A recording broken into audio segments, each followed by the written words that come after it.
After weeks of speculation and threats from the president, Donald Trump launched a trade war against Canada yesterday. First, the president announced 25% tariffs on most Canadian goods. Then, Canada fired back with its own retaliatory tariffs, targeting $155 billion worth of American imports over the coming weeks. Both will have major impacts on Canadians and Americans.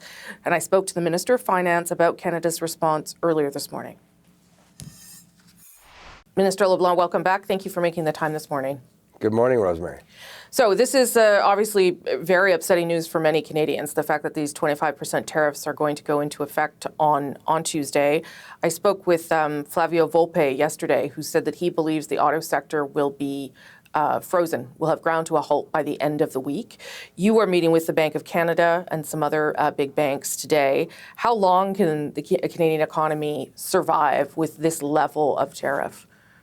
So Mr. Volpe is part of a council, an advisory council that the Prime Minister set up. He was at a cabinet retreat we had a couple of weeks ago, and he shared that exact view with us, that is probably one of the first points in terms of Canadian industries that will be affected. So, and Premier Ford has talked to us about that as well.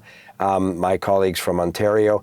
We're worried about this, Rosemary. We share the view of many business leaders and union leaders and representatives of workers that the consequences of this unprecedented action that President Trump took yesterday to come into effect on Tuesday will be significant.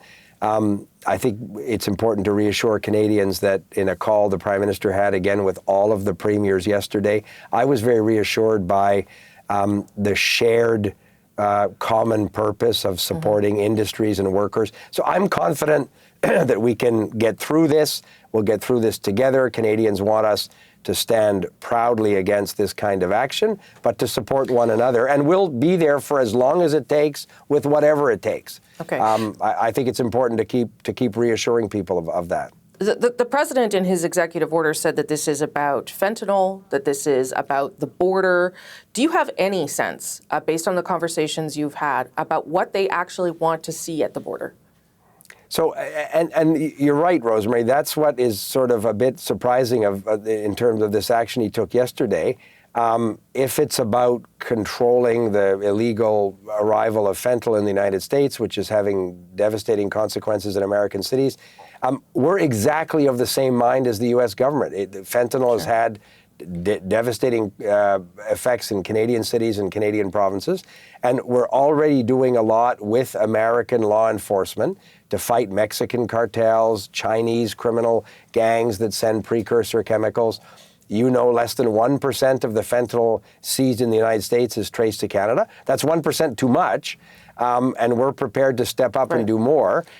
How do you measure that? How is the American government going to be able to measure that in a way that's reasonable to Canada is something that we need to work on with them over the coming days and weeks, because I totally share that concern. It's a bit amorphous.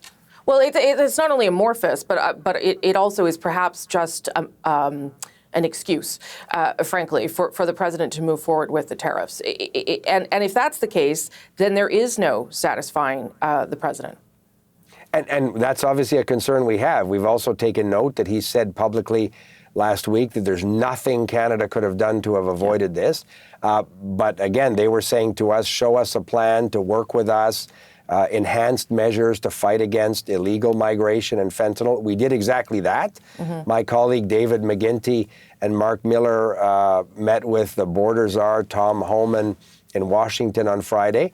The conversation was very constructive. The commissioner of the RCMP, Mike Duham, is regularly meeting with the leaders of the FBI. So these conversations are constructive, are positive in terms of additional steps we can take with them and are taking with them. But then you're right. So this arrives yesterday evening. I'm not a psychiatrist, Rosemary. I don't imagine what's in the mind of some of these decision makers in the United States. Our job is to deal with the cards we've been given and to support Canadian businesses and to stand up to the Americans. So, you spoke to, I understand, Howard Lutnick yesterday. You've developed a friendship or a relationship, professional relationship with him.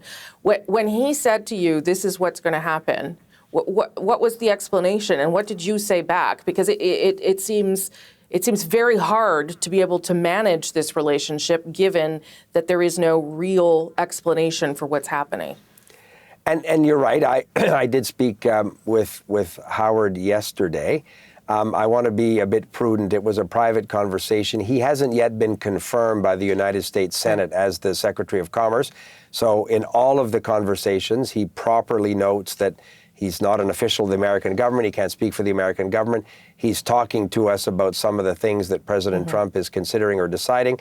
I obviously made the point that if the president's concern is around border integrity and fentanyl, we're all in. We have exactly the same views as the American government in terms of the importance of this.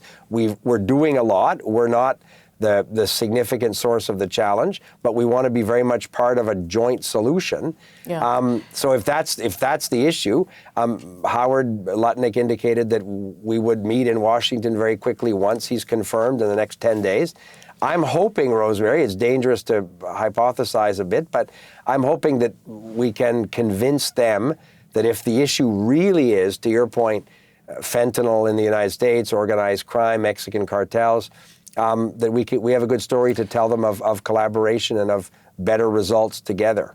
Okay, so the Canadian government, the Prime Minister obviously said we're going to respond with $155 billion of counter tariffs, $30 billion to start on Tuesday. That is difficult because that puts another layer of pressure on Canadians and consumers. What are you willing to do to support Canadians, whether it be through layoffs or through helping them get through this very challenging economic time? And that's the key question, Rosemary, that our response, Canadians expect the government to respond and respond firmly and proportionately. That's what we've done. Those measures will come into effect. The first $30 billion are largely consumer goods that we would import from the United States, for which there's a replacement. If you're buying a washing machine made by an American manufacturer, there's some made in Europe, some made in Korea. So you have a replacement option, but you're right. The imposition of countermeasures that Canadians would properly expect us to take also sort of puts more snow in front of the plow. So therefore, there's an obligation on the Government of Canada with provinces and territories to support workers, the economy, the people that will be unjustly affected by this American decision. Properly expect their government to defend them, and that's what we'll do. I was very encouraged by the conversation the Prime Minister had. I was with him with all 13 premiers yesterday afternoon. Everybody wants to work together to support. Different sectors at different times are going to be hit in different ways. Would you, let me just interrupt you there. Would you, because Canadian energy is only being tariffed at 10%, would you consider putting an export tax on it that would bring it up to the same amount that all other sectors in the country are going to be dealing with? Yeah, so we have said and repeated again that all of the options that are in the possession of the Government of Canada to respond, to get these tariffs lifted as quickly as possible are on the table. I said to Premier Smith when I saw her and some energy executives in Calgary last week, this isn't where we're going to go as a first act of sort of response. What we've announced last night is the first response. And we also think it's important that one sector and one region of the country not pay a disproportionate price for the response. So we're sensitive to that. We're going to work with the Government of Alberta and that sector of our economy, which is crucial to the prosperity of Canadians. But the Americans, it is a recognition that they are very much dependent for their own energy security on what they receive from Canada, from Western Canada. So that's part of the conversation that we have to have with the Americans as well. Okay. Minister LeBlanc, wish I had more time, but we'll speak again, I'm sure. Thank you for your time. I'll look forward to it, Rosemary. Thanks. Have a great Sunday.